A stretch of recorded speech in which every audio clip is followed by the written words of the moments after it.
Pick a number from 1 to 10, quick. 9. You win. Take off all your clothes. I remember the first time I met Santa Claus, too. I sat in his lap, his fly was open.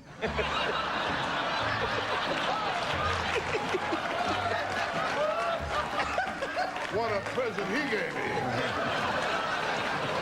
me. The second Rodney Dangerfield opened his mouth, it was over. Because somehow, he could make an entire room lose control with nothing but awkward stories, filthy punchlines, and pure confidence. You meet a woman, what's the first thing you look for? A room. Sucks. With cigarettes, my wife and I, we made a deal, my wife and I. We only smoke after sex. I got the same pack now since 1975. What bothers me is my wife. She's up to 3 packs a day. Conan O'Brien was just trying to admire how Rodney Dangerfield still had it going at his age, but Rodney's response completely broke him. You're 75 years old, you're still going strong. That's an incredible thing. Well, not that strong, but I'm going. Yeah, you get 75, it's not a kid anymore, I guess, huh? I mean, I got no sex life, I just told you. I'm at the age now, if I squeeze into a parking place, I'm sexually satisfied. Yeah. I tell you, I can't relax, you know? Well, the other night I felt like having a few drinks in a place. I said to the bartender, surprise me. He showed me a naked picture of my wife. You'd think Rodney Dangerfield spent hours writing these jokes, but moments like this elevator interaction with Charlie Sheen prove the comedy just came naturally to him. We're in the elevator. He says, "Hey, kid, what are you, Puerto Rican, right?" And I said, "No, I'm Spanish Irish." And he says, "You don't know whether to start a parade or start a war."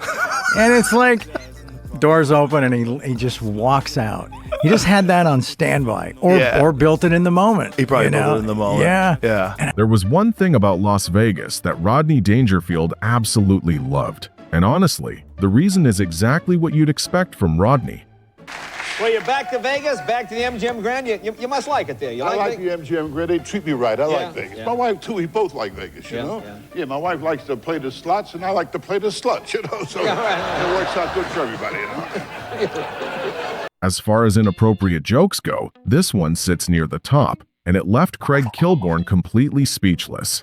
Some guy asked me to walk upstairs to his office. I was 5, you know? 5 years old. So I walked upstairs to his office. And before you know it, I'm sitting on his lap and he's kissing me. He's kissing me, man, you know? When it was all over, he gave me a nickel. And he said to me, "You want another nickel? Come back tomorrow, but don't tell anyone, okay?" I went back the next day, I got a nickel. The next day, a nickel. Put it this way, at 5 years old, I was a male hooker. Yeah. When even Ronald Reagan is breaking down laughing, you know Rodney Dangerfield is on fire. I'll tell you, life isn't easy. My psychiatrist told me I'm going crazy. I said, "If you don't mind, I'd like a second opinion." He said, "All right, you're ugly too." Are you kidding? I know I'm ugly. Halloween, I open the front door, kids give me candy. Well, my dog found out we look alike. He killed himself. I was an ugly kid too. I worked in a pet store. People kept asking how big I get. What do you want me to do? I want you to do everything, honey. What do you want me to do? She says to me. Get over here. Who knew a conversation about cars and girls could turn into something else? But with Rodney Dangerfield, you never really know what to expect.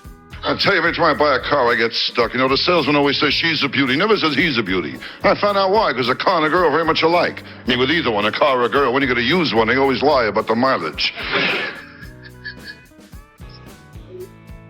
And with either one, a car or a girl, how many times in a cold morning when you really need it, it won't turn over. And then there was the time Rodney Dangerfield completely stole the show at the Oscars before presenting the award for Best Makeup.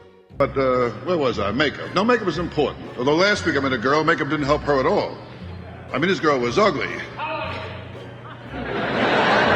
How ugly? When she goes to the bank, they turn off the cameras. Ugly, you kidding? I mean, ugly. She went to a plastic surgeon. He added a tail. Tell you the truth, my wife and I, we never have sex. Now, we get undressed. We can't stop laughing, you know?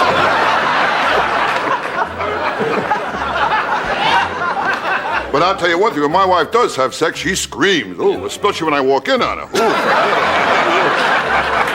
Robert Downey Jr. completely lost it when Rodney Dangerfield faked an injury on set and asked him to cover for him. and I think it was like a Thursday or something, and I think we were at like a checkout line at a supermarket or something, and he goes, ooh, my ankle. I was like, your ankle? He goes, yeah. Oh, I don't know if I'm going to make it in tomorrow. You know what I mean? I was like, really? He goes, yeah. Hey, are you around tomorrow? I was like, yeah. He goes, maybe they'll shoot some of your shit. And I was like, wow. I've been out with some fat girls, too, I'll tell you that. Who? Now, one girl, she was so fat, she got in the scale, a card came out, said one at a time, you know? She was fat. Fat, that's a big girl. Ooh, remember how we met? I hit her with my car. She said me once go around me. I told her I didn't think I had enough gas. Jackie Gleason was struggling to keep a straight face after these jokes from Rodney Dangerfield. Rodney, tell me, is it the truth? Don't you really get any respect? Jackie, I don't get no respect at all. No. I mean, I remember when I was a kid, we played hide and seek. Well, they wouldn't even look for me. I'll tell you, it's the same thing with my friends, no respect. No? Well, my friends tell me when I call them on a phone, I should use a certain signal. Let it ring twice, hang up, and don't call back. I remember, my mother and father got divorced. There was a custody fight over me, and no one showed up. Well, after that, I had a rough. Rodney Dangerfield did have a rough childhood, but somehow, even while talking about how his mother only wanted him to grow up and marry someone rich, he still managed to make the entire room laugh. Me and marry a rich girl and support her. Right. Oh, dear. Yeah. So she always said to you, Rodney, I want you to grow up, marry a rich Her girl. objective was to go marry a rich girl. Right. See? Wow. So that put a lot of pressure on you right away. And you said, what kind of values is this? You should marry someone for I'm love. 14, asking girls, how much money do you have? You couldn't believe it, right?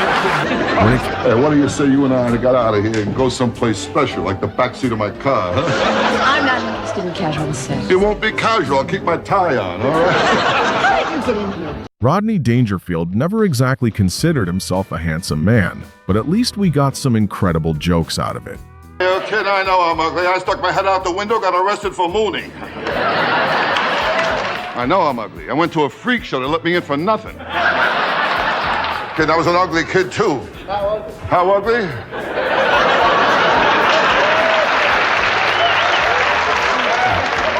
I was so ugly, my mother breastfed me through a straw. Comedy was everything to Rodney Dangerfield, which is why Jim Carrey made sure his final moments still included laughter. When Rodney was dying, you did talk to him in the hospital. Yeah. And you were, you see, this is the balls on you. Guy's dying. He means something to you. What was it you said to Rodney about you were going to go now tell the world his secret? Don't worry, I'll let everybody know that you were gay. It's that kind of thing isn't found out anymore. Rodney Dangerfield had Dean Martin completely losing it on live TV after this joke about Johnny Carson. You know, I heard that Johnny Carson was in the other night. You heard about that? Yeah, he was. That guy's terrific, isn't he? Oh, gee, he's terrific. He's great. He's fast. Yeah, I was talking to him, you know. He told me all about Nebraska. That's where he comes from, Nebraska, you know. And I tell you, I think a little Nebraska is still in him. Because the night Johnny Carson was here, that was the first night the doorman ever parked the tractor. Now, with kids today, it's different. They got it too good. They don't appreciate it either. It was my boy's birthday last week. Had a little party, went out the cake. The kid blew out all the candles. I said to him, I hope your wish comes true. He said, if it does, that's the last time you'll watch me blow out candles. One night I met a girl at a bar. We talked 15 minutes back to her place. Had the best sex I ever had, you know? Really? Hungry, made me a steak. It was beautiful. On the way out, she says to me, how about some money? I said, oh, no, money I couldn't take. I don't want any money from you. At this point, Johnny Carson spent more time laughing at Rodney Dangerfield than interviewing him. Now, I'll tell you, my problem is I drink too much, way too much. Yeah. I get my doctor a urine specimen. There was an olive in it. I mean, when I drink, I don't know what I'm doing. I was loaded one night, I went into a gay bar. It was ridiculous. There was 15 guys for every guy. This was on full. Yeah, This it's on full, It's yeah. on full. Okay, yeah. Nah, I'm never lucky in bars. I saw a sign over one bar. It said topless, bottomless. I went inside. There was no one there. Can you tell me, have you changed at all since you won the $25 million? Nah, people don't change. You're the same guy. People think you change, but you don't change. Hey, can I offer you something, huh? No. How about some 10s, some 20s? Go ahead, will you? There's some 50s in the bottom over here. Hey, Pumpkin, come over here, will you? Where do you get hold of this dish, huh? Hey, Pumpkin, come here, baby. Will you tell? Have I changed? No, Snookums, you're still just the same as you always were. He said we can take that. Lenny Clark and Joe Rogan completely lost it, talking about how none of them ever understood why Rodney Dangerfield randomly used to get naked. So Rodney was backstage, and one of the guys who I worked with saw his hog. Oh, yeah. So, like, he would be full naked underneath his bathrobe, and he had a giant dick was hanging out. I spent hours with Rodney. We shot this movie out here. Meatball Sparks. And he said, come on, kid, let's go get high. So we're in this trailer. We're smoking, and he starts taking his clothes up. He takes the robe off, and now he's sitting there just his dick. Now, last week my psychiatrist told me my wife and I should have sex every night. Now, we'll never see each other. I'll tell you what, my wife, our relationship is always on and off. Every time I get on, she tells me to get off.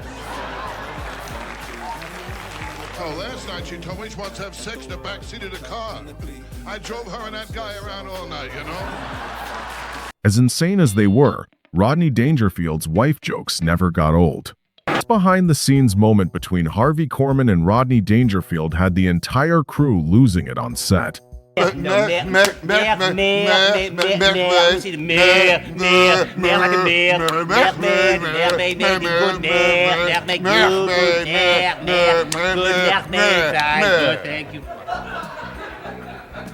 business is rough, though. You know Is it that, really? Johnny. Sure. You know, that's why. That's why just a hobby with me. I make my money at my regular job, you know. I sing the national anthem at cockfights, you know, and I make my money there. That's right. Still helps. It's a rough business, you know that. Last week my fan club broke up. The guy died. Eddie Murphy had a full-circle moment with Rodney Dangerfield because Rodney's punchline didn't hit until years later. Richard Pryor. I couldn't get up there and do karaoke. I would feel too nervous. Stand-up, I know it's funny. You know, I know that's, you know, but getting up and doing karaoke and singing somebody else's track and I'm singing and everybody's drunk, that's just, I don't know if I could pull that off. I'd be too self-conscious. My first kiss was in front of the Getty station on Nassau Road, and I kissed a girl named Rachel, and she was eating pretzels, and my first kiss was a pretzel kiss. As the bellhop to handle my bag, he started to feel up my wife.